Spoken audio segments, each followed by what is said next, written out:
Good morning, all those out there at Love in the Kitchen. It's your friendly neighborhood Carmelite, Father Chris, here at the historic Monastery of Mount Carmel in scenic Niagara Falls, Ontario, out in Naboth's Vineyard. Our vineyard was planted about 9 years ago, and I named it Naboth's Vineyard after the story of Naboth and his vineyard in the Book of Kings.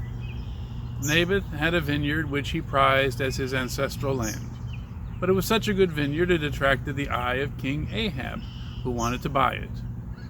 But Naboth wouldn't give up his heritage.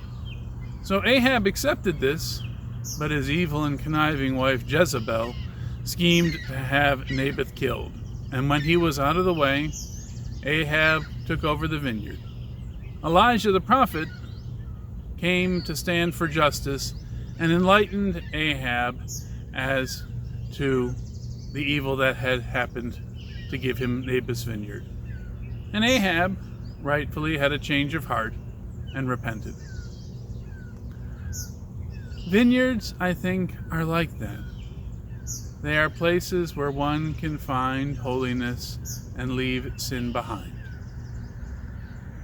As I mentioned in my earlier speaking on wine, wine is mentioned many times in the Bible, almost 250 times.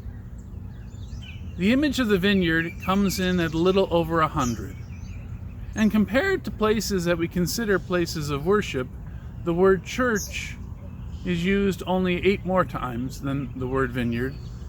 And the local way that Jews celebrated, the synagogue, that doesn't even come close in terms of a word count compared to the vineyard.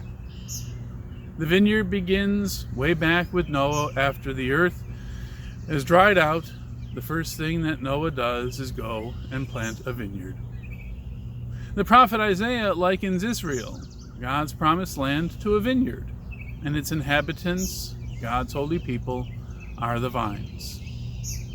Jesus uses that vine image, that he is the vine and we are the branches of the one vine. And he himself uses the vineyard in many parables to describe the kingdom of God, where people are invited in to work and bear the fruit of the vineyard. So I would suggest to you that the vineyard is a rather holy and privileged place for one to find God, up there with any place of worship.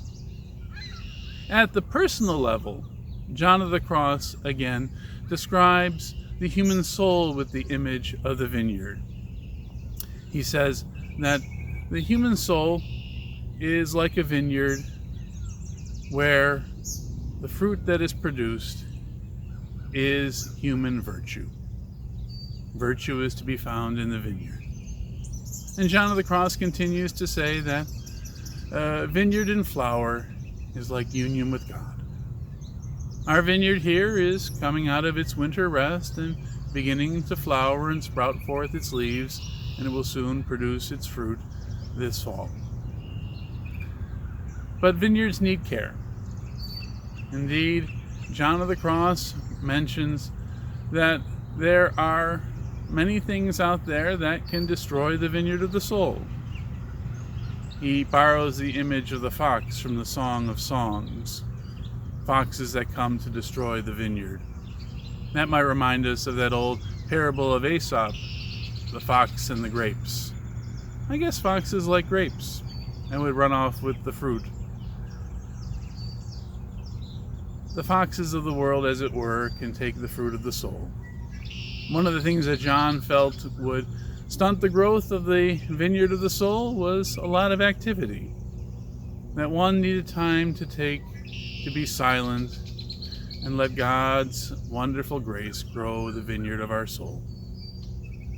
The Song of Songs, that very privileged love song which mentions the vineyard about 10 times, uses that image of the vineyard as the backdrop for where one finds the depth of love, human love and the love of God.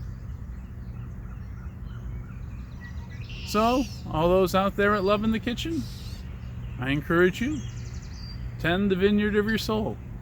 If there's a vineyard near you, take your time to walk through it and see that what you walk through is not unlike the interior of your heart and soul.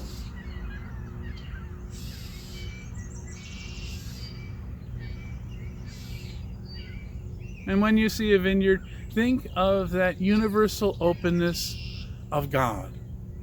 That God invites us all to work in His vineyard, to cultivate the virtues, to be holy people.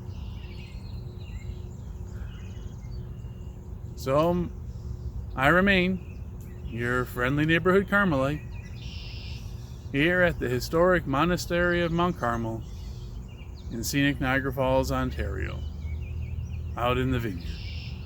Reminding you that the work in the vineyard may be difficult and its wages may be mundane, but the retirement benefits of producing the fruit of the soul in your vineyard are truly out of this world.